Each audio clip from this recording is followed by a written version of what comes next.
All systems go. Clear for liftoff.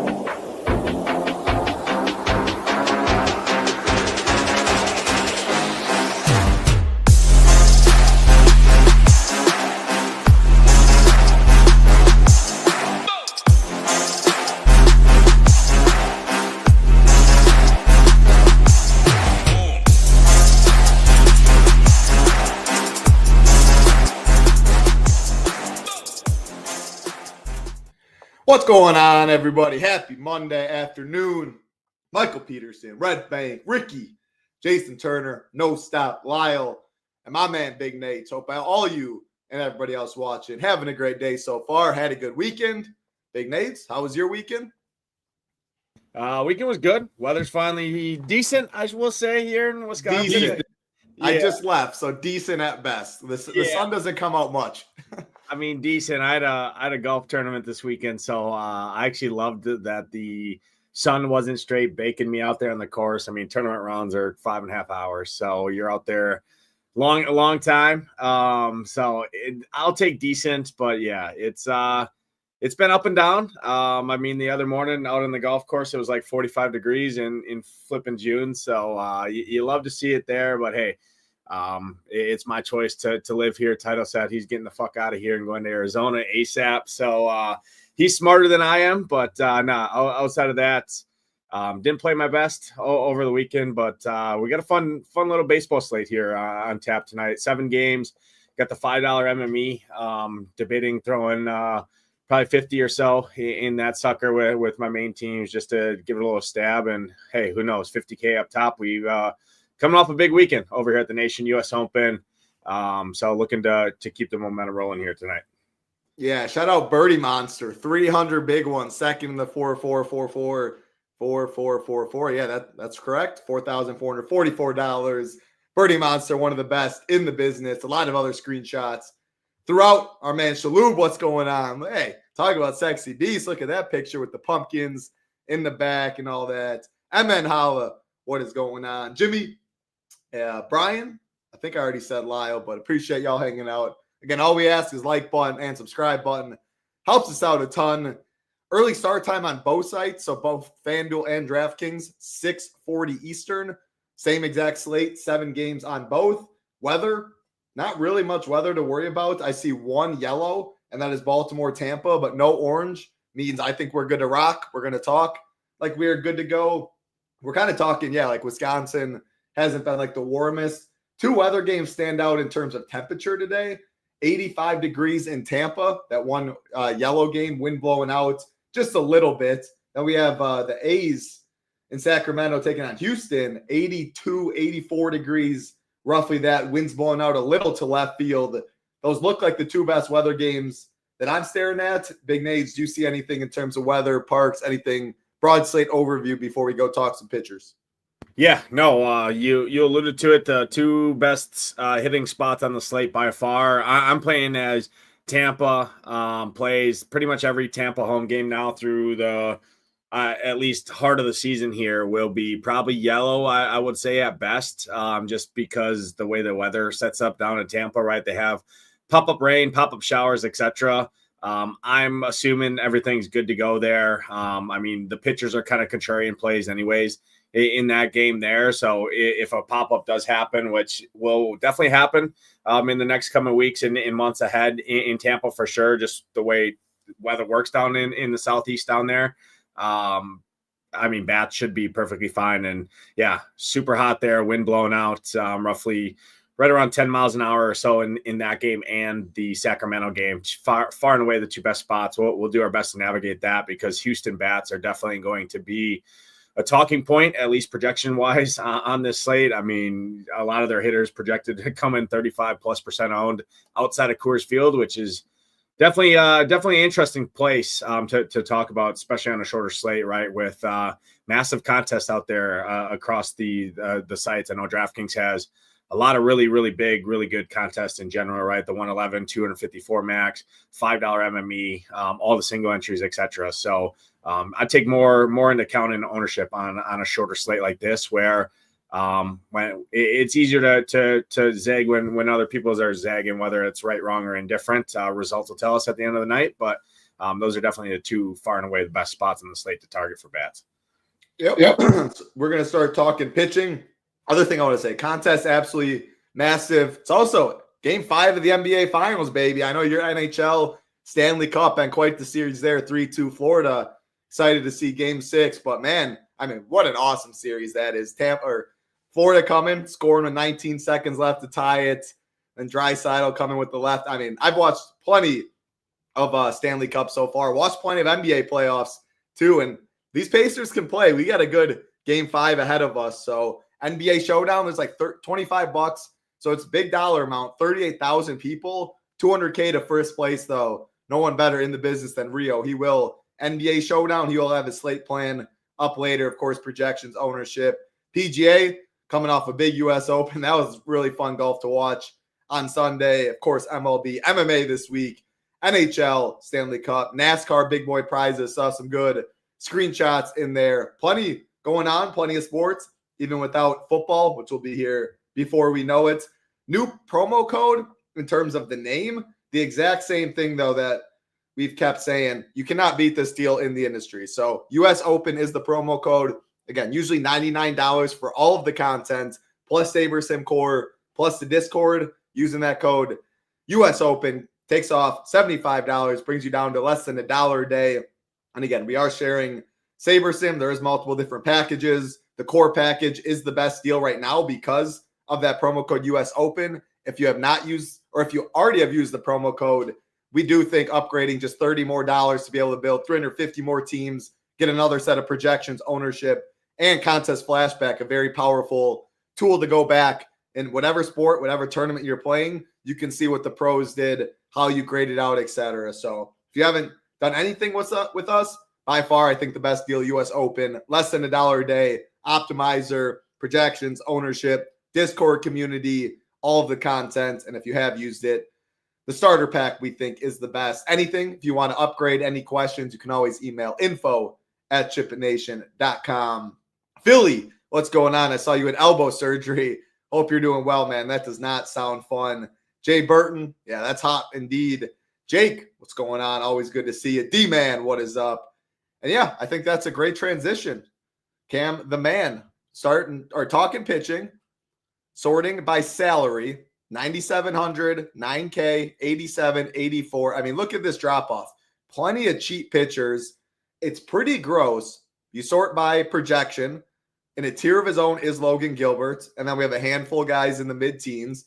Sorting by ownership, very clearly. It's going to be Gilbert, Clark Schmidt, the two highest projected on the slate, is the chalk pairing. One thing we got to say, though. So the pitch count SaberSim has for Logan Gilbert, I just do not believe. I think that's the case for most people in the industry. He's coming off the IL. It's his first start. He has had some rehab starts. I'll let you talk about it, Nades. It sounds more like the low 80s if people had to guess. So I just want to say, though, like this 21 projection, not that it's wrong. I mean, the K prop's good. There's a lot to like about him. But what is his pitch count? I don't think people should necessarily believe this number. And then, yeah, I guess I can have you just go 8K and above. There's only a handful of guys that will tackle the rest below. But what are you doing up top? Start with Logan Gilbert for us. Yeah, so I'll just hit kind of combine pitching and the dry running into the same. You run optimizers right now, filter by projected score. It's wants to give you about 100% Logan Gilbert. It would probably give you more if it could. And then it wants to give you about 90% Clark Schmidt. So that's the chalk pairing right there. I'll hit on Logan Gilbert. He's made 3 rehab starts. His last rehab start got into 5 innings, up to 72 pitches. So I would assume right around that 80 to 85, if you're lucky. Maybe he stretches to 90. I doubt it, coming off an elbow injury. If it was some sort of other injury, he might have a little bit more. But 72 pitches in 5 innings. If he can get you 5 innings at 80, 85 pitches, I think that's what you're looking at. 5 innings is probably his cap, unless he's super efficient here. Do I think he's the best starting pitcher on the slate? I do. Is there concern? Yes. Can it go south? Yes. Is everybody going to play him? Yes. So in tournaments, there's definitely a case to fade him, right? It's not a guy that's stretched out, going to go 110 pitches, right? In a Rafael Devers Red Sox matchup, right? That makes it better for opposing starting pitching. it's hard, right? With the slate that we have on tap. He is the SP1. He's the cash game pitcher. There is some slight concern that I do have, though, in tournaments with the pitch count, with the ownership, with everything else going on in there. It is obviously one of the best parks in all of baseball to pitch in there. He's got a decent run total behind him. I think Seattle should win this game overall. So there's a lot of things going for him. And I mean, if he goes out there and gets you 5 innings and picks up 5 strikeouts, I mean, that's plenty on a 7-game slate where the next closest dude to him is Clark Schmidt, at least in terms of projection. And then it's pretty much everyone in that 13 to 15 range in terms of projection. So that's what you're looking to really beat, right? When you're going into pitching is who can get me 15 is kind of how the slate shakes up. I know Gilbert's projection is higher than that. That's due to his pitch count being inflated, in my opinion, right? His projections probably right more in the 18 to 19 range versus the 20-something when you take his pitch count down to 80 or so pitches instead of 95. But SP1 on the slate is Gilbert for me. Clark Schmidt I do like. The issue you have with Clark Schmidt is just, I mean, his walks, man. I mean, his control can get wonky at times. It is the Angels. I know they do have Trout. This team does have a ton of power, but what offsets the power is their strikeouts. I mean, Clark Schmidt's been really good on righties. He's going to face majority of the righties in this lineup here. He does have a lot of strikeout upside there. He's got a healthy implied run total behind him. Everything shakes up outside of ownership for me. Those two are SP1 and 2. Ownership reflects that. I can't really say much different than that. Dylan Cease is a wild card to me. Gets the matchup against the Dodgers. He's pitched really, really good against the Dodgers in his career. Displays a 30+% K rate against the Dodgers. Not many people are going to play Dylan Cease. He's the direct pivot for me, right off of Clark Schmidt, right off of Gilbert, with a guy that can match the output of both of those, if not outscore them at literally a fraction. I mean, Cease is probably going to be 1/5 the ownership of Gilbert and has just a high ceiling with the pitch count concern on Gilbert, even despite the Dodgers matchup there. So he is the tournament leverage play, in my opinion, in the top tier. In terms of the other guys above 8K, Gusto, I don't really have any interest in Gusto now. Pitching in that ballpark, it was going to be McCullers. Now it is Gusto. So if you were kind of setting your lineups for whatever reason, right? All the new guys out there, shout out to DGen, right? Did you build your lineups yet? Hopefully you didn't build them with McCullers because he is going to get you a fat 0 in that lineup. So I would take him out. I have no interest in Gusto. I actually like the A's bats a lot more now that he is starting. Jake Irvin, I think, is fine. I think he's going to get steamed up just due to any pitcher against the Rockies with an implied run total of 5 runs, right, with the pitch counts. I mean, he's been really good. Gives me some slight worry. I think I prefer Cease personally. So for me up here, it's Gilbert, Clark Schmidt, tier of their own. Cease is the tournament option. Minimal interest in Irvin. Mick Abel is the interesting one. I just don't think this dude's a 9K pitcher. I mean, he displays the 9K price point in 3 starts. But again, I mean, the Phillies aren't a cupcake matchup. I get it. It's a good place to pitch.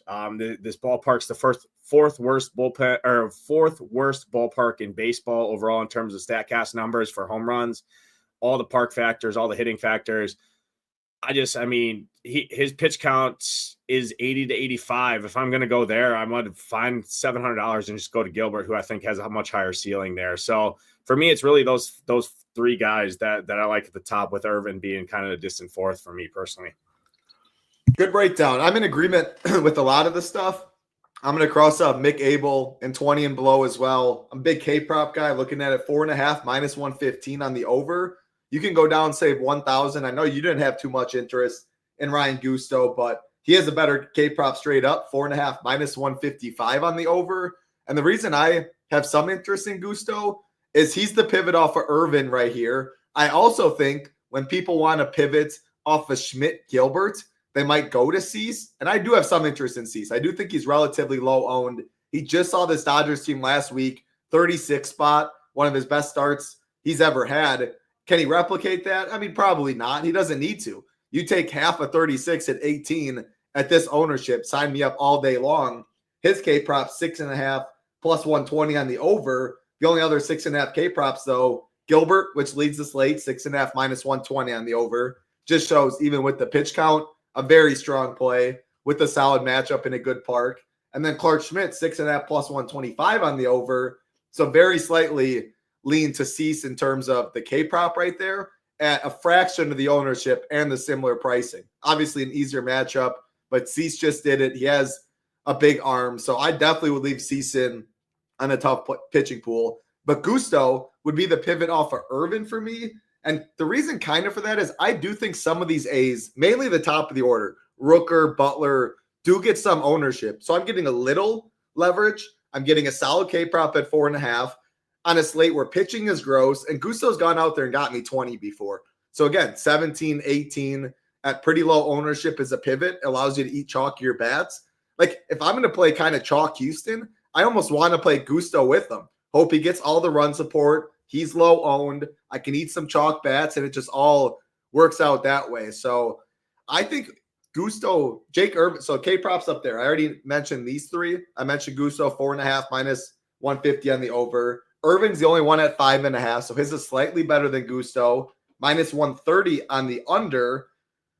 Actually, I should take that back. Pepio has a 5.5 minus 110 on the over too. We haven't got there 8K and below, but Pepio's is pretty solid. We do see ownership there. Like I would rather just save some money and go Pepio, I think, over Jake Irvin. I know you had some interest in Colorado yourself. We were talking in the Discord, but there's plenty of other 4.5 K props. Giolito, 4.5 minus 155 on the over. We have Chad Patrick, 4.5 minus 115 on the over. We have Eflin, 4.5 minus 105 over. Soriano, 4.5 minus 115 on the over. With all that being said, like I just think you can save 500 to 1,000 and get less ownership on the pitcher than Jake Irvin, who is getting some steam. I know I always say you love picking on the Rockies and the White Sox, and I do, but not when it's a mediocre pitcher getting steam just because of the nature of the slate. So Logan Gilbert by far is my favorite. Honestly would probably go Gilbert, Cease, Gusto. Schmidt would be my least favorite of the bunch. Mainly, like I said, he's going to get run support. K-prop's fine. But if I'm going to eat chalk, just give me Gilbert. I just think he's the way better arm, the safer arm. The K-prop shows it even with some of the pitch count concerns. And I don't know how much I want to eat just both chalk pitching on this 7-game slate. If I do, 5-man the Rockies, 5-man the Phillies, do something different outside of that. Don't just eat chalk pairing and then 5-man Astros or 5-man the Nats or something that just fits like a glove. Try and get a little different that way. And I do think Gusto, Cease are my favorite ways to go about that. But I do think there's a handful of pitchers down here. And you can see like Pepio, who I mentioned. Giolito's K-prop was good. Good pitching park right there. Any interest in Sandy? Eflin projects fine, ownership pretty low. So 8K and below, any of these guys you're eyeing up. Yeah, I just want to, number one, reiterate to Cease. I mean, this dude's got a 30% K rate on the season. He's $8,400. I mean, people are just not clicking that name because of the matchup against the Dodgers when he's got a 33% K rate against this Dodgers team in his career with a sample size that's over 150 plate appearances. So, I mean, he's proven this. He should be 10K despite the I mean, if you just took the teams away, right, and looked at the K rates and percentages wise, I mean, you would expect he's the highest priced pitcher, and it's just not the way it shakes out. So that's kind of there. And Jake Irvin reminds me similar to a Bryce Elder-esque type pitcher, right? And we just saw, I'm not using just results oriented, but it's still the Rockies. I get it, right? But you got to look at who you're targeting these teams against, right? You still, I mean, a pitcher that has strikeout upside like a Spencer Strider, right? Obviously, yeah, absolutely mow down this team. But a guy that's below average, in my opinion, as a pitcher and pitched over his head to start the year, that's where people just continue to blind trust starting pitching against teams like this. And that's where I think I can get an edge and we can get an edge on what the field's going to do, just naturally blind trusting pitchers against the White Sox, against the Rockies. Most times it's going to work out, but you do have to find an edge and poke holes where you can, when you can, right? Yep. Below 8K, Pepio's my favorite guy down here just due to strikeout upside alone. I get the ballpark. I get all of that.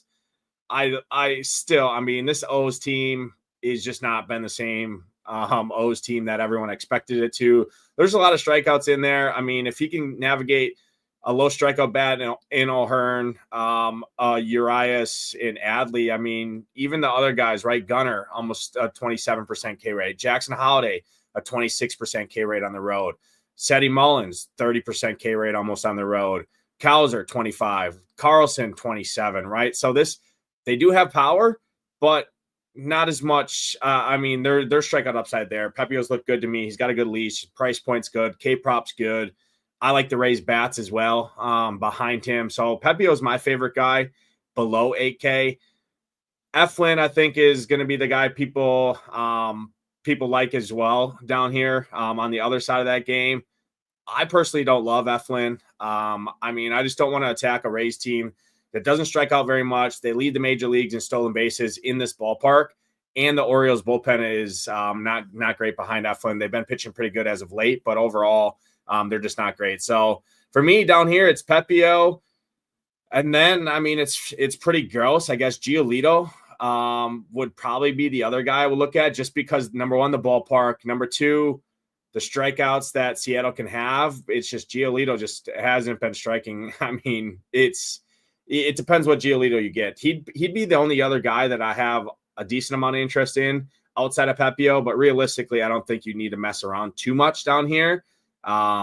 It's just a good ballpark upgrade for Giolito, and there's a lot of strikeouts in the back half, right? Ben Williamson, Cole Young, Rowdy Tellez, Rosarena, all those guys have high strikeouts to offset some of that power. So those are the guys that I'm looking at. I'm not messing really with Sandy.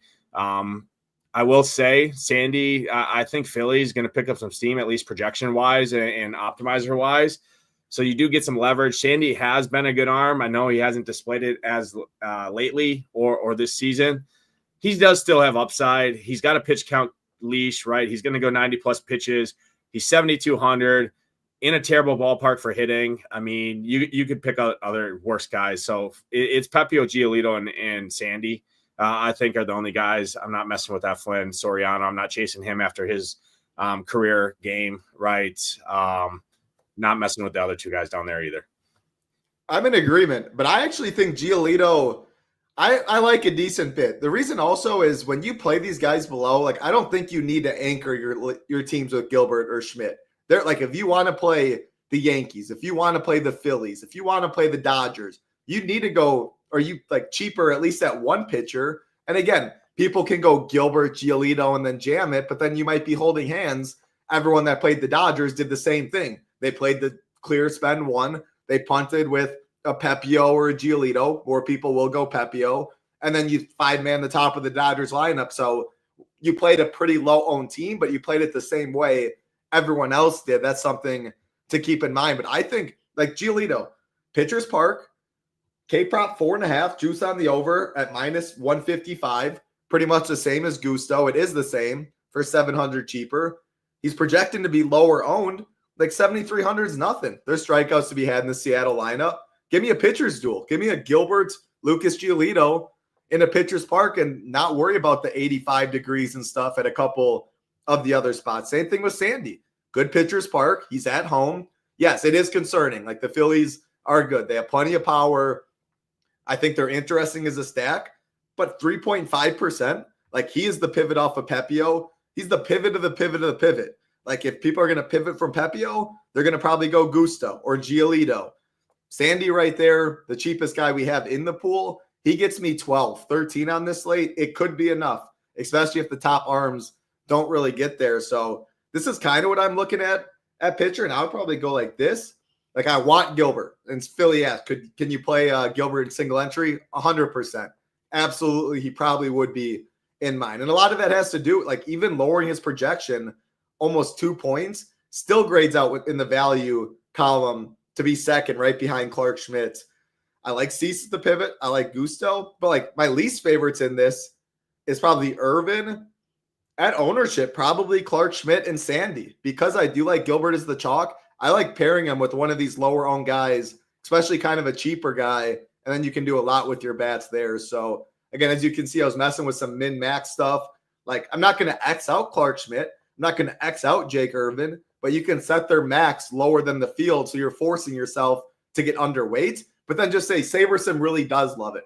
So if I got 33% Clark Schmidt, I'm underweight because I'm forcing myself to, but SaberSim really likes it. So I'm letting the power of SaberSim do its thing, but also my thoughts on the slate kind of do its thing. And then I'm happy with it. I don't need to make crazy stands. I think it's actually the wrong thing to do. The more teams you make, like usually I'm building this pool for 20 teams, it'd be something like this. I'm forcing the guys I want to get overweight on, but I'm not going crazy. And I'm not fading the chalk that I don't necessarily love, but I'm capping it, and then I'll play it in ways that SaberSim kind of likes it. So any final thoughts? And like, this is how I'm looking at the 20 entry pool. Any final thoughts at pitching?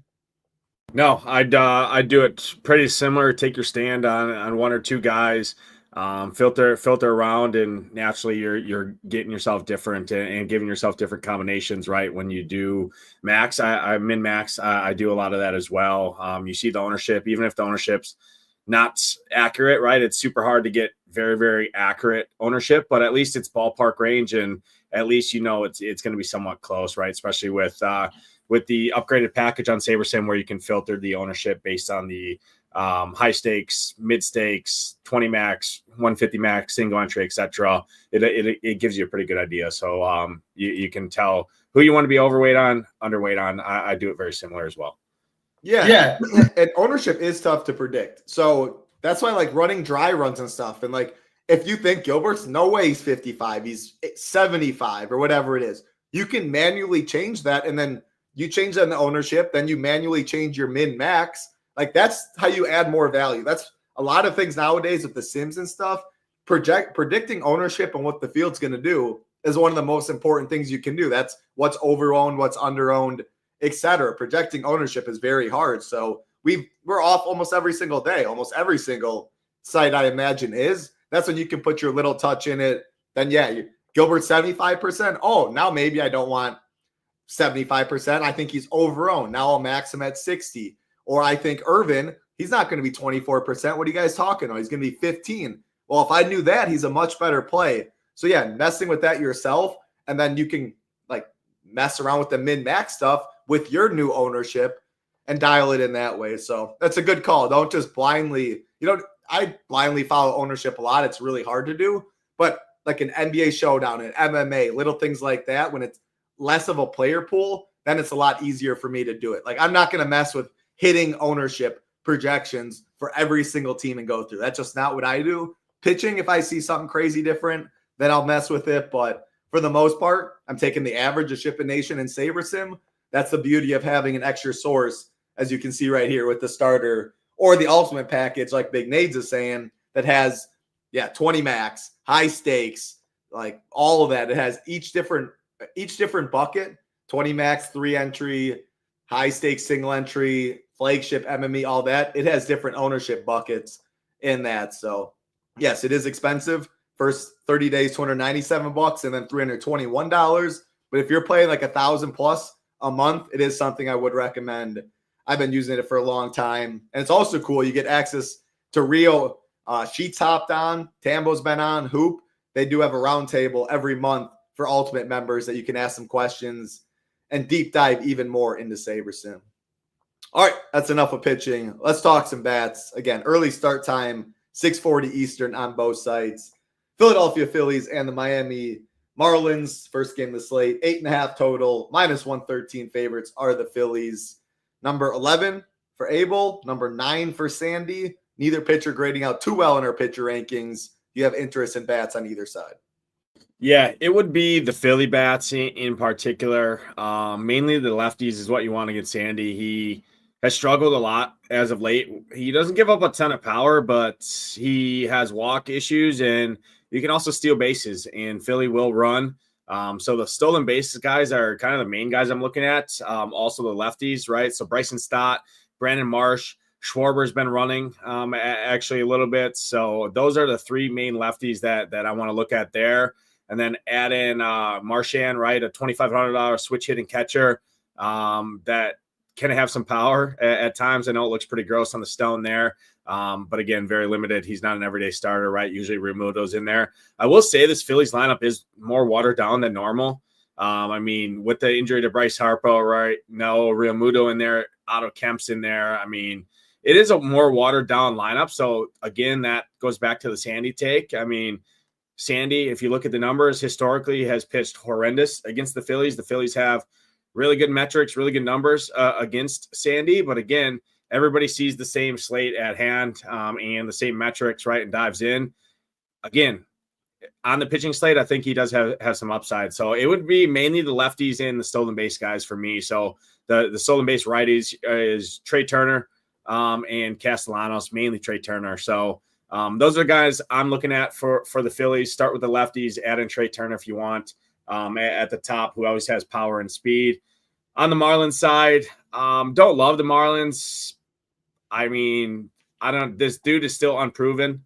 3 starts doesn't prove your stay in the majors yet.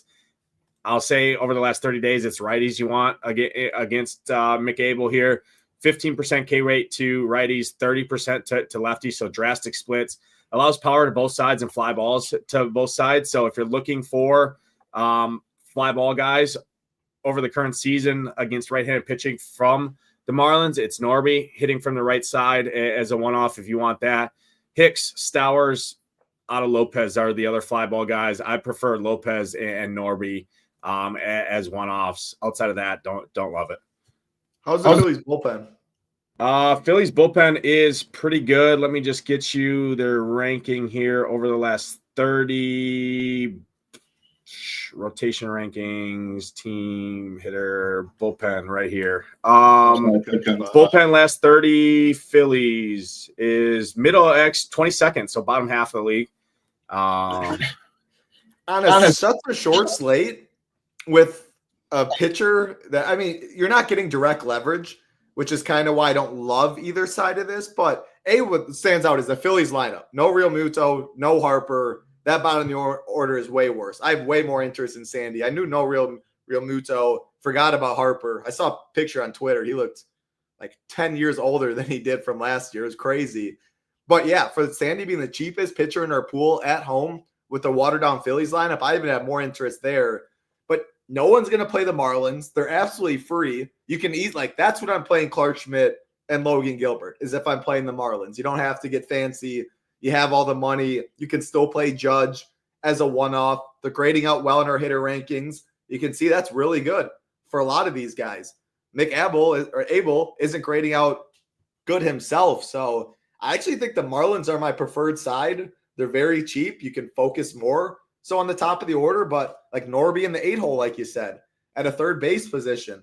I mean, you can fill a lot of these onesie positions. Ramirez, he has pop in the 4-hole, fills out catcher.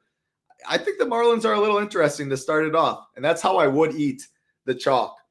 And I don't love the Phillies. Like Schwarber. Yeah, play Schwarber as a one-off for sure. He's probably going to go deep. I just don't love the stack personally. Yeah, I mean, this park in day games is second worst in baseball, and night games is fourth worst in baseball overall. So I would, if I'm going to this park, I would want to save salary, right? Which leads to the Marlins side, or like I talked about, the stolen base side on the Philly side, because Sandy can get wild walk guys, and then single turns into damn near a home run, right? When you steal second, score, right? I will say the Marlins bullpen has been better over the last month than the Phillies bullpen, so that goes to your point as well. Their title for sure. I like it. Thanks, Nades. And yes, Derek answered, but yep, no Lance McCullers, Gusto starting. Man, I was watching. I saw it on the TV at the gym a little bit. That is insane. How many pitches does he have, Derek? Wow. I saw it 1-0. Let me know if it's still 1-0 as well. All right. We will keep it rolling. I didn't think there was anything else. Nope, nothing else in that one. Next game on the slate, Washington Nationals and the Colorado Rockies, 8.5 total. -173 favorites are the Nats. Lefties for the Rockies. The problem is, like, Jake Irvin gets hit a lot harder against lefties than he does the righties. The problem is, looking at this confirmed lineup, Ryan McMahon, Mickey Moniak, Michael Toggia. That's all the lefties they have in this order. Irvin's going to get played, probably third highest owned pitcher on the slate. Guaranteed ninth inning at bats. Good hitting weather in Washington. Can you make a case for these Rockies? And then I do think the Nats are one of the highest owned on the slate against the lefty. Yeah, I'll let you take it away from there. What do you got? Yeah, so I think the Rockies are pretty interesting because nobody's going to play them. Everybody's going to play the Irvin side. This dude is not. I mean, this reminds me. I don't know if I got a sour taste in my mouth or what. This reminds me in tandem to the Bryce Elder situation, right? A guy comes in, comes off a good start, right? Has some good numbers. Everybody just slam dunks Irvin or Elder in there, and the Rockies just do their thing, right, and get to him. I know it's recency bias, all of that, but it just feels like a very similar situation here, right? I mean, Jake Irvin's over 8K solely due to DraftKings has finally priced up these pitchers a little bit anytime they're facing the Rockies, the White Sox, etc. For the Rockies, the lefties first. I think McMahon is an elite play on this slate, especially at his ownership. Third base is a weak position overall. I like him a lot. Mickey Moniak, you got a little 4-7 stack there for all the BVP guys out there. For what it's worth, Toglia does have a couple bombs off of Jake Irvin. I know, got to throw that in there. That usually stirs up the chat a little bit there. And then for the righties, he doesn't give up a ton of power, does Irvin, to righties, but you want the fly ball guys because he does have a ground ball lean to the right side. And, I mean, the righties for the Rockies, at least one thing they do is hit the ball in the air, right? It typically helps when you play in half your games in Coors Field to be able to get the ball in the air. So Doyle, Beck are the main, and Goodman are the three righties that I would include. I would probably throw out everyone else personally. Freeman, Ritter, Estrada. I would stick to Goodman, Toglia, Moniak, Beck, Ryan McMahon, and Brenton Doyle for the Rocky side. The Washington side is interesting because this team is going to get slammed in terms of projections, ownership, everything stacks. When people are looking to save money, they're going to go to the Nats to pair with Houston. And, I mean, this team has a 26% K rate against lefties. I get it. Palmquist has been atrocious. He's given up 8 stolen bases in 22 innings pitched this season as well. The Nats will steal. So if I'm going to the Nats, I mainly want to look at some of the stolen base guys for sure on the Nats. So Alex Call, let me go to the stolen bases here for the Nats. So obviously CJ Abrams, Jacob Young, those two guys will run. James Wood, Rosario, Alex Call are kind of the main guys you're looking at. I like all of those guys a lot. Presumably you want the righties first. But again, you got two bad bullpens here as well. So I think this game's either going to be 2-1 or it's going to be like a football score is how I have. I don't think there's any in between just because both these bullpens are trash behind two starting pitchers here that I don't have much faith in general. So I could see a shootout here, and that's why I have a little bit more interest in the Rocky side, especially at the ownership, because, I mean, even behind Irvin, if he does skate through 6 innings, I mean, you got 3 innings at least off of a bad Nats bullpen. So what wins out, bad hitting or bad pitching? I guess we'll find out. Above average hitting weather here. It's just a small slate. More people are going to play the Nats side. I like the Rocky side a little bit more in tournaments overall.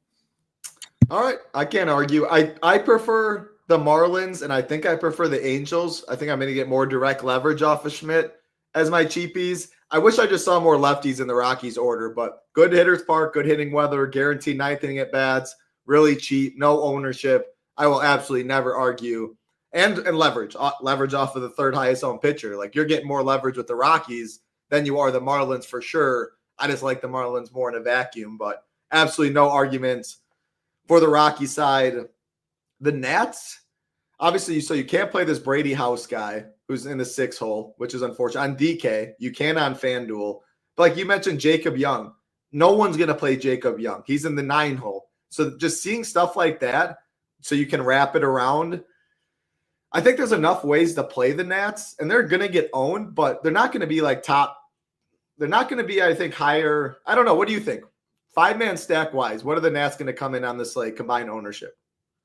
So let me just like in order, like first, second, third, not like 58%. Yeah, so Dry Run has the Nats as number 2 right now. It's Houston far and away, and then it's Nats, Philly are kind of what projected score are, because Nats and Philly have cheap bats that fit around the Houston guys, right? And Houston's not expensive in general, because that allows you to 5-man Houston, play Schmidt, play Gilbert, and then fill it in with Nats pieces like an Alex Call, right, leading off at 3,700. He's going to be probably one of the most popular bats on the slate. And then people want to play James Wood. They want to play CJ Abrams. They got cheap guys to round out a mini stack, right? On the Nat side of things and the Philly side, right? With some of those cheap catchers, et cetera, in there. So those are kind of the three teams that are picking up all the ownership. I think I like Nats the most out of those three. So I'm in on the Nats. This Palmquist guy has not been good and can let up stolen bases. And there's some pop in this Nats lineup. And outside of James Wood and Abrams, they don't break the bank at all. So you can do a lot of different things. Like you can still play Pepio and Gilbert and 5-man them and then bottom the order, but your mini is Aaron Judge and Bellinger or something. Like there's so many ways. Or you can spend up at both pitching. You can fade a Chaparro 4-hole 2.9K. Like people will naturally just gravitate to him in Nat stacks. I don't love that. I like more of the wraparound stuff and then get some of these power bats at the top. So Nats are one of my favorite stacks on the slates. Don't love the Rockies, but I totally understand all of your points there. The next spot. I think a really good roster construction is my favorite bat on the Nats would be Rosario, hitting fifth at 3,600. And if you go down to the Astros, Paredes is at 4K. And everybody's going to click Paredes in, hitting third, a lot of power, right? Everything checks out good there. But I mean, it's baseball, right? The Hall of Famers fail 7 out of 10 times. I use all the time, right? It's more like 7.5 out of 10 times nowadays with the starting pitching. And $400, you can find that anywhere, right? Save yourself $400. You go up, maybe get you off a different chalkier hitter to a spender up one off or something like that. Little things like that is all you need to do to be different on a slate like this. It's not going in and stacking Ritter, Doyle, Estrada, right? Playing two shitters in terms of pitching and just galaxy braining everything. One off like that, right? Taking a guy out of a stack, which feels weird and feels strange. That's why it's going to be unique because it feels that way for everyone. That's a great comparison. Yeah. Third base, pretty much same pricing. 26% we have for Paredes, and we have Rosario at 12%. And we might even be a little hot there. Like this could be 8% or something like that, a third of the ownership. So love that. And you can always leave the 400. We say it a lot in this.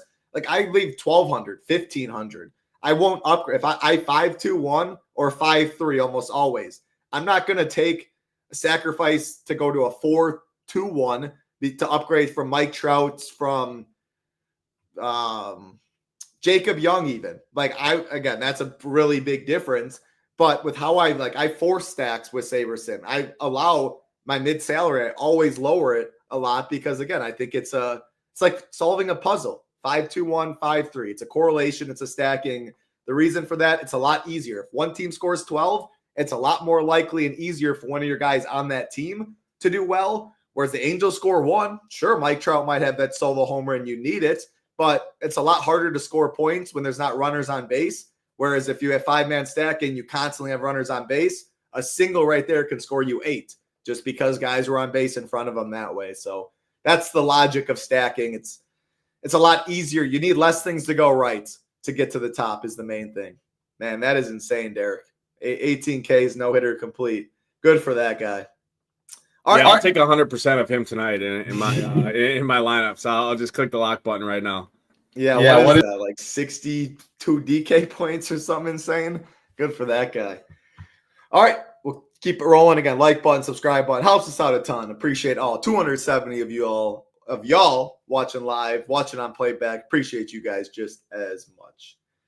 Next game, we have the New York Yankees and the Los Angeles Angels. 8 total, -194 favorites are the Yankees. Clark Schmidt going to be the second highest owned pitcher. That is why I mentioned some of the Angels. Clark Schmidt, the problem is, similar to the Rockies, he gets hit a lot harder on the left side than the right. Oh, look at this lineup. Shawano, sure, 100% can play him. Rengifo, sure, he's 2.6K, second base, third base eligible. After that, though, plenty of righties. With all that said, Neto's a stud, Trout's a stud, Ward's a stud, Solaire's got pop, Ahope fills out a catcher position. And if Clark Schmidt's wild, yeah, small park, good hitting weather, I'm in on the Angels. I think I like the Angels more than the Marlins, mainly for the fact that I'm getting way more direct leverage off of a Clark Schmidt. So I'm definitely in on the Angels. I'm also definitely in on the Yankees. I know Soriano's a ground ball guy, Give me this park, this weather, this lineup on this slate at this ownership all day long. So, yeah, I love it. What about you? Yeah, Yanks are probably my top stack of the slate. Take Houston chalk, and everyone else can play that shit. Give me the Yanks against a right-handed pitcher and one of the worst bullpens in baseball. Especially, I love targeting pitchers coming off a ceiling like a career game. I mean, the dude had 14 strikeouts. I don't think he had 14 strikeouts combined in any of his other starts overall. I mean, kudos to him, right? I played him that slate, so it was fun to be on that side of things. I didn't play him because I think he was going to get a bunch of strikeouts. It was just the pitching slate at hand.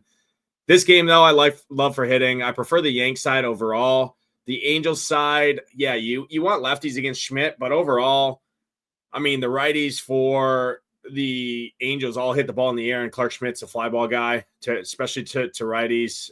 So if the guys can put the bat on the ball, there's a good chance it's in the air. It's a good place to hit. Trout, Ward, Logan Hop, Neto are the main fly ball guys from the right side, and then add in Shanuel, who's a lefty, right, that you want to mainly target Schmidt against. Get double leverage, everything Schmidt. The one downside is the Yanks bullpen is really good behind Schmidt. Schmidt does have a 30% K rate over the last 30 days to righties as well, which the Angels over this current season, 26% K rate against right-handed pitching. So there's a reason Clark Schmidt's getting played at the rate he is. Again, it's baseball. It's the highest variance sport in all of DFS. I mean, all it takes is one of these guys to not be outright. He overlooks the matchup, everything. I mean, there's so many things that can go wrong. Prefer the Yankee side more for full stacks. The Angels side does have more interest. Adele, Trout, Ward are kind of the three favorite bats. Add in the two lefties. You got to stack there. Obviously, you can include Neto and O'Hop there. But Ward, Trout, and Adele are the best hitters against right-handed pitching, at least in terms of power, which you really want to pick off. So I prefer the Angels more as mini stacks because you want to kind of power hunt against Clark Schmidt. I don't think the Angels are going to go off and break a slate against this bullpen and Schmidt in general.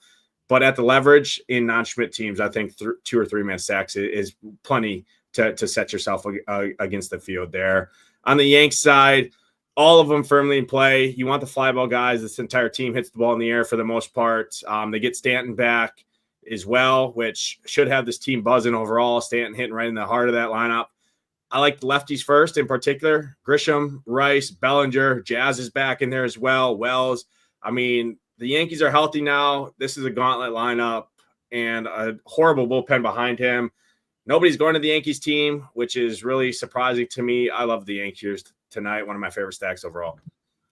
Yeah, 100% mine too. I'm worried they catch a little steam, like not dry run projections really, just people seeing team total, seeing that there is viable pitchers down low. But even so, like I think it's the best team on the slate, and it's not like I think they're gonna like surpass the Astros. Like there's still multiple other teams that are getting ownership. So I just mean like these numbers, like if this added up to like 65 later in the day, I wouldn't be shocked. But again, I would still have interest in the Yankees. And it probably is more minis Angels than full.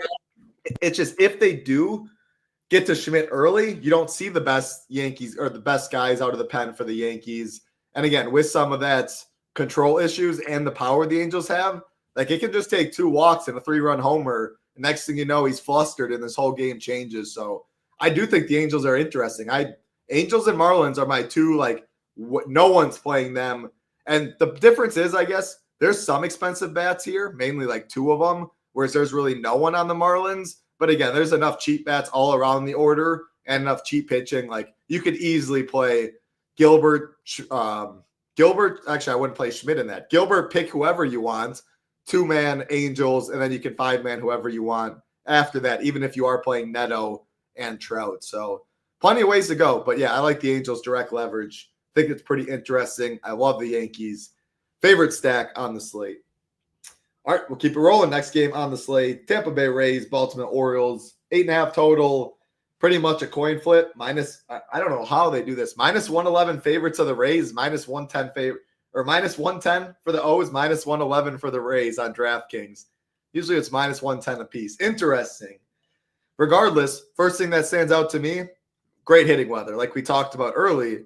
The second thing, though, Eflin and Pepio grade out solid in our pitcher rankings.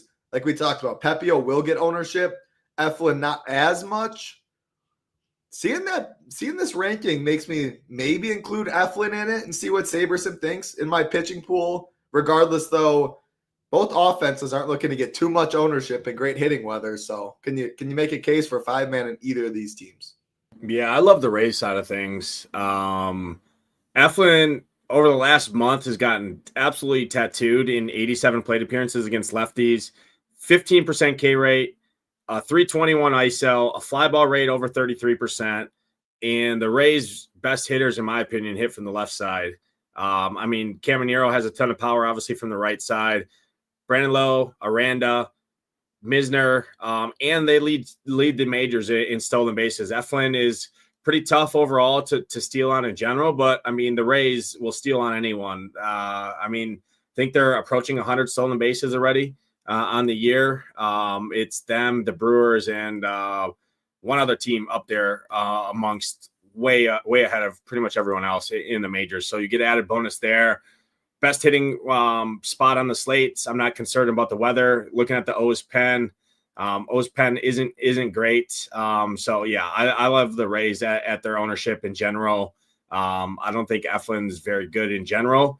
So I think the Rays are for sure interesting here.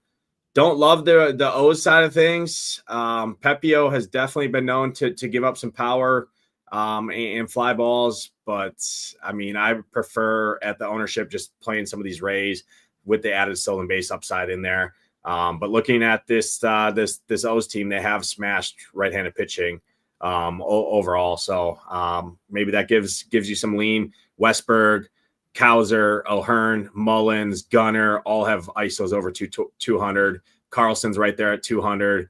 Holiday's at 180. This entire team's ISO is approaching 200 or higher against right-handed pitching.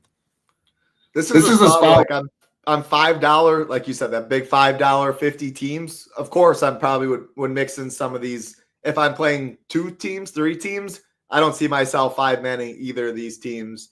It would just be one-offs. And to be honest, I think I prefer pitching almost even than 5-man. You mainly want righties against Pepio. So, like, Baltimore rolling out 7 lefties here makes me like Pepio even more. Over the last month, the dude has a 43% K rate against left-handed hitters. Over the current season and last season, he's up at 28%, right? So you want righties. He's reverse splitsy. So that makes Westberg, in my opinion, the best play on the O side of things. And that's pretty much it. So Westberg as a one-off. But looking at that, and this another pivot from Paredes. Yeah, so like that right there, I like Rosario and Westberg much more than Paredes at the ownership on this slate that it shakes up to be. So increases my interest in Pepio. Now seeing this confirmed lineup here and seeing 7 lefties in there to target him. Good shout. I love it. All right, next game on the slates. 3 games left. Seattle Mariners and the Boston Red Sox. Lowest total by a mile, 7, -176 favorites are the Mariners. I am not playing any Red Sox bets. I do want you to talk about that Devers trade, though. Your thoughts, which team won, both winners. Were you surprised? And then Mariners side, again, Giolito's a pitcher I am including in my pool. 7.3K, Pitchers Park. K-Prop's fine. With all that being said, he's not a good pitcher. He can get hit hard on both sides of the plate, especially lefties. And they got this lefty named Cal Raleigh over here. Big dumper. Yes, he is 6K. I don't care what his price is. It's a slate. You can easily afford it. So I don't love 5-manning the Mariners. I don't think it's crazy to do so. It just falls down my list. It's probably like 5th. But I think mini stacking and especially Cal Raleigh, an elite one-off.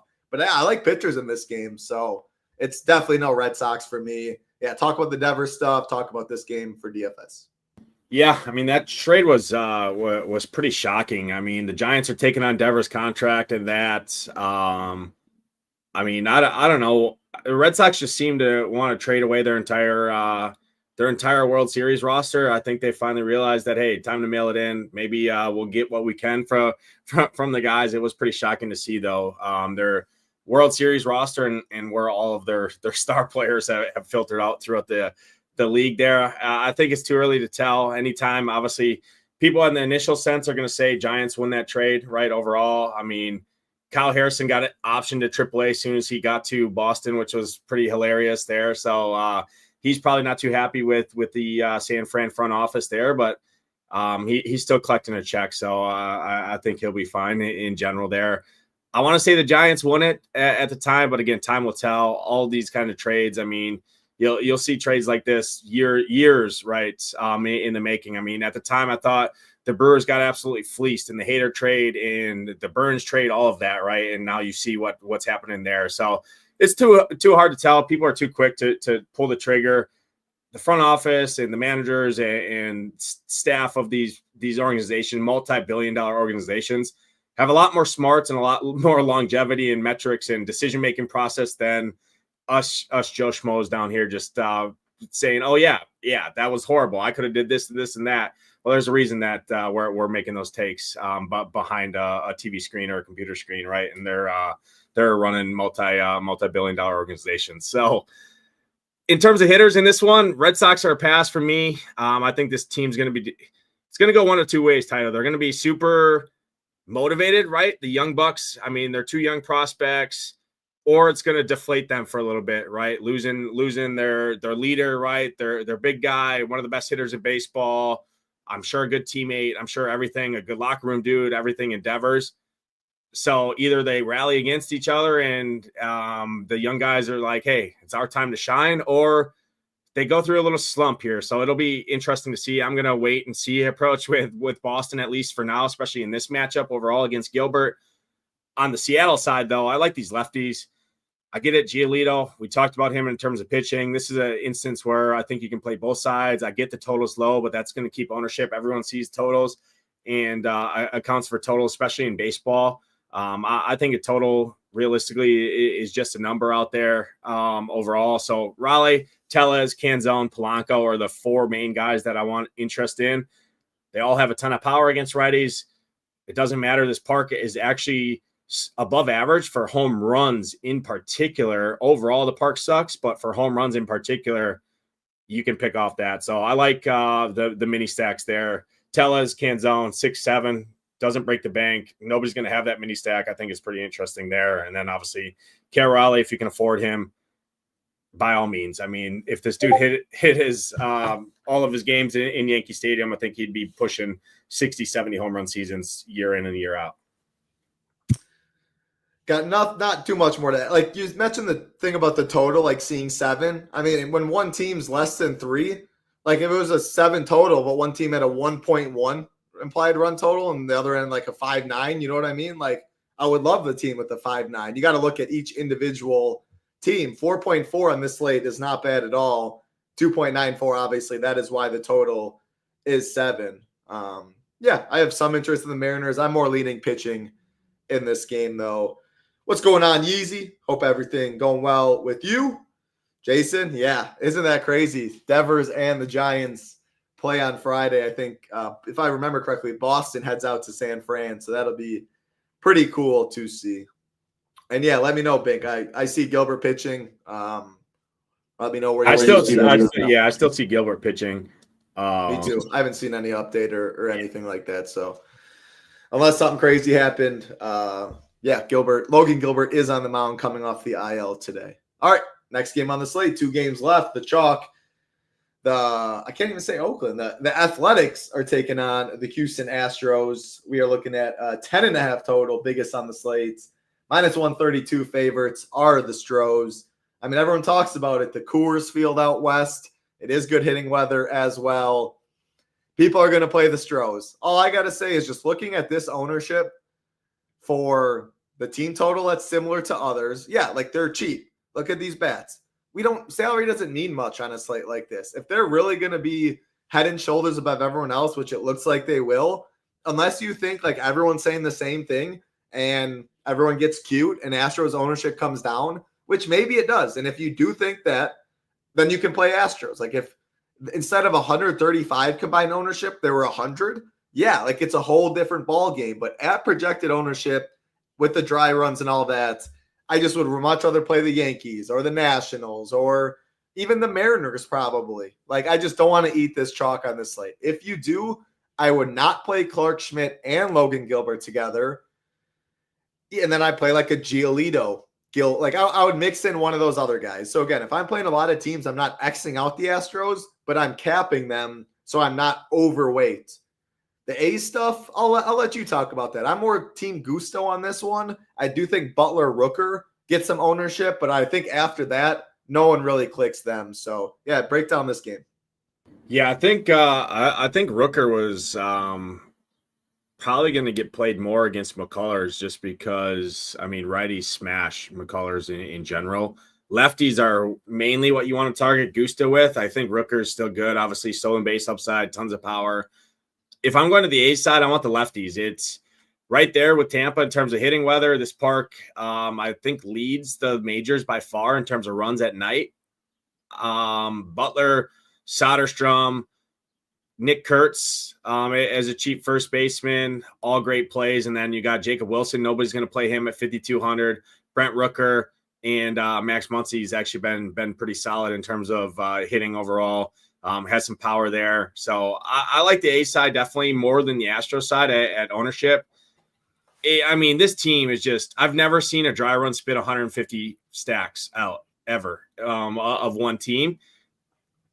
I mean, they're good plays, but again, I think if I'm playing the Astros, I probably wouldn't play Gilbert because when you look at it, what do the Astros price points allow you to do? It allows you to spend up at pitching, and that's why you see the Astros ownership, what that is, and Gilbert's ownership, what it is. So I think if I'm playing the Astros, it's probably pivoting to a guy like Dylan Cease at the top. I didn't like Mick Abel a lot much either, but maybe it's pivoting to him. I'd probably go like a Dylan Cease and then pick your other pitcher and play the Yankees. Spend up for the Yankees instead of spend up for the pitching, and then you're saving the salary with the Astros instead of saving the salary with the Astros to get up to a Gilbert and then mini stack 3 expensive bats, etc. Right? So when you play him, be worried how you play him. The A's bullpen's bad. Sears is a fly ball guy. There's wind blowing out, temperatures in the 80s. Everything checks up to be good for the Astros. I've just seen this tail too many times. And when I'm seeing ownership like this outside of Coors Field on a team that I don't love in general for hitting wise, I'll take my chances on one of the other 13 teams to outscore them here. When you got the Dodgers, nobody's going to play. Padres, nobody's going to play. Nobody's going to play the Yankees in a very good environment against equally bad bullpen. I'll take my chances there. So I prefer the A side more in tournaments. Astro side, I mean, Paredes, if he's back, Diaz, Christian Walker are fine. I probably prefer him more as mini stacks. I won't have any 5-man stack Astros here tonight. If I play them at all, it's going to be 2 and 3-man stacks without Gilbert probably.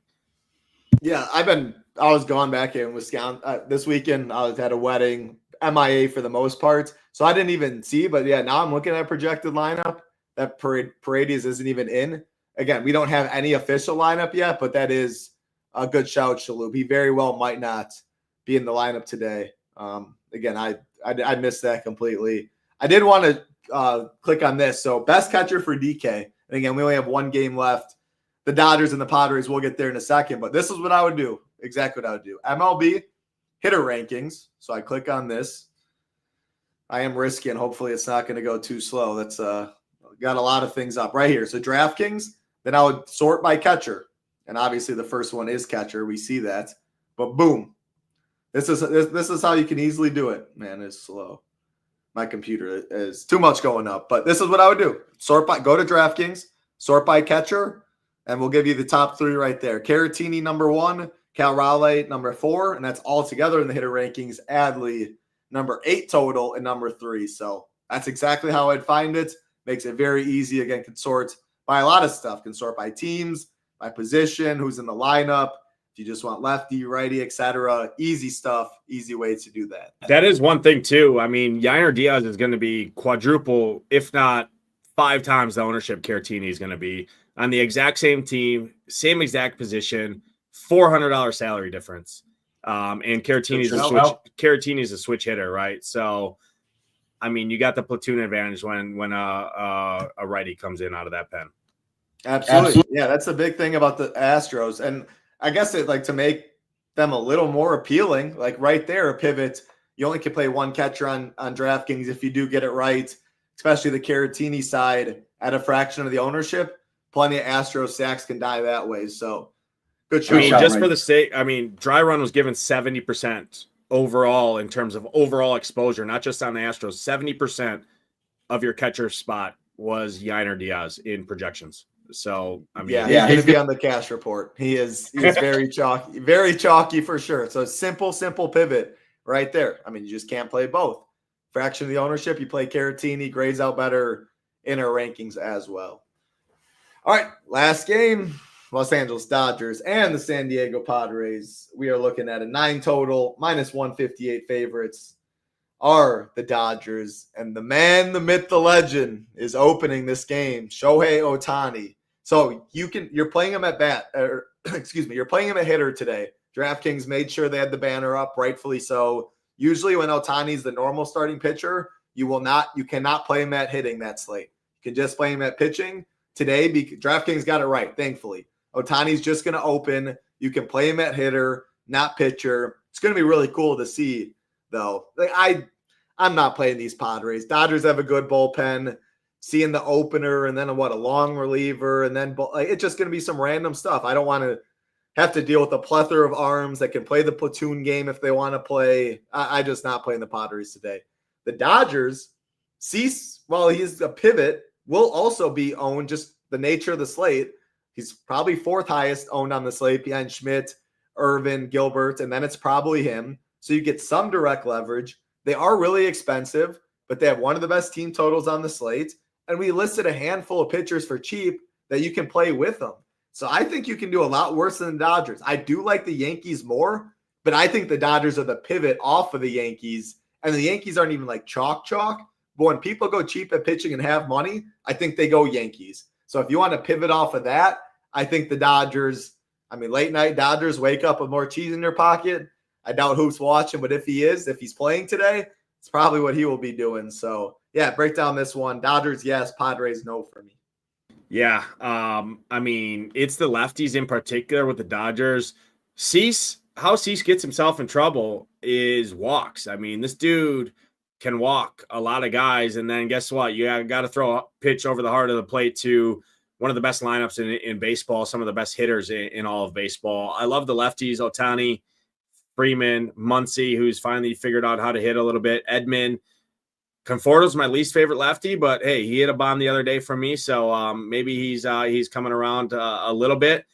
But what this Dodgers team does is, number one, they're a patient offense. They have a 11% walk rate in general as a team, and that's held down by Edman, Hernandez, and Pages, who never take a walk, right? But the top guys are all over 10% or higher. Max Muncy's pushing 20% walks, right? So that can get Cease pitch count up. It can extend innings, right? They see more pitches. They get a better pulse. They get better timing. And this team absolutely murders right-handed pitching in general, right? So I love the lefties in particular. The righties are great. I agree 100% what you said, right? People spending up are going to go definitely to the Yankees first over the Dodgers. The slight concern I do have, and why I probably prefer this game more as mini stacks, is both these bullpens are good. I seen that San Diego bullpen in person, right, with the Vasquez start. Those arms coming out of San Diego's pen are just straight nails. They are just absolutely. You get into the pen for the Padres. You better just kiss it goodbye and just hope a guy gets hit by a pitch and steals second and somehow finds his way to score, right? Because this bullpen is very, very good. They got lefties and righties to mix match, right? So they're going to pull one of their lefties relievers if they do get to the bullpen there. So that's why I prefer it more as mini stacks. But I do think the Dodgers do have upside in tournaments at this ownership. Again, talk about it all the time. Cease has pitched really good against the Dodgers. He pitched really good against them last. But again, they just saw him, a week and a half ago, 2 weeks ago?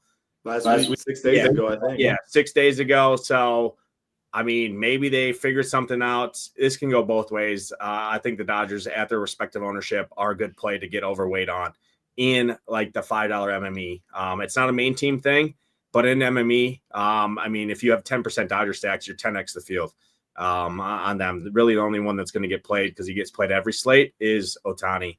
And this is probably going to be one of the lower times you see him in terms of ownership in general. Yeah, and if I'm playing the Dodgers, I want to play Ohtani. Like, I ain't gonna get cute there. I mean, if this team puts up a crooked number, I have a hard time believing Ohtani's not a part of it. And they're low enough owned where, like, I want to focus mainly on the top order. I don't want to mess around. Conforto's been garbage. Yeah, like you said, maybe he's turned on Pages, like some pitch hit risk. I just give me mainly 1 through 6 and go from there. If they're low enough owned, I can make it work with cheap pitching. I'll go Pepe Augusto and 5-man Dodgers. I'm fine doing that on this slate, and that's severely low owned. So, yeah, I like it. 7 games. I think we talked hour 10 talking about it in depth, but it's clear. It's Astros. It's Logan Gilbert. It's Schmidt. It's only a handful of guys who will get ownership, but there's still multiple other team totals that are pretty high that aren't getting much ownership. Pitchers that are projecting solid 4.5K, perhaps juice on the over, coming in 10%. Viable pitchers down low. Again, the line, like, we got to see if Paredes will be in the lineup. Pretty bad lineup for Philly. Interesting stuff. I think a really solid 7-game slate, though, that ownership will be spread out more than usual on 7 gamers. Keith, we're about to head out, but appreciate you showing up. Again, anyone can watch on playback. I always watch on 1.5x. I probably sound like a madman, but hey, save some time, get the job done. Nades, final thoughts before we get on out of here.